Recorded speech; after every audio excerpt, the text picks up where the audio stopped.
Hoy estamos en Atherton Bow Lift, en Norwich, a 45 minutos de Liverpool, y este es uno de los pocos ascensores de barcos de toda Inglaterra.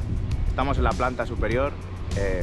Mala suerte de que no haya ningún barco subiendo ahora mismo, pero a lo mejor cuando bajemos tenemos alguna oportunidad de verlo.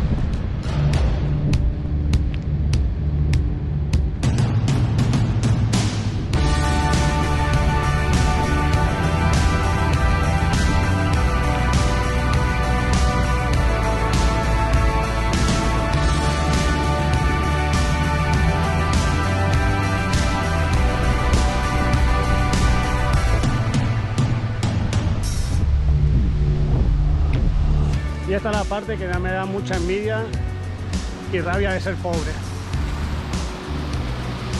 Yo quiero vivir ahí.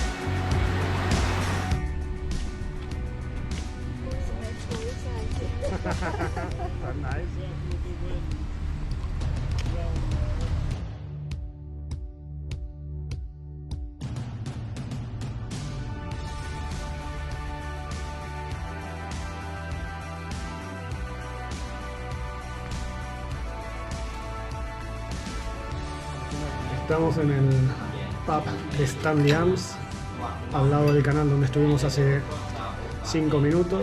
Veníamos a probar las delicadeces del lugar. ¿Qué tenemos aquí? No me acuerdo lo que pediste tú. Yo pedí un tagine de cranberry orange, los cuales no veo del plato, pero bueno, huele bien. Estos son steak pie, se puede ver mejor. Bastante tradicional de la comida inglesa, los pies. Más inglés no puedo ver. Sí, vamos a ver. Joder. Si algún día vienen a Inglaterra, la comida de pub es lo que van a más comer. Comida barata, pero se come. Lo bueno es que esto te llena bastante.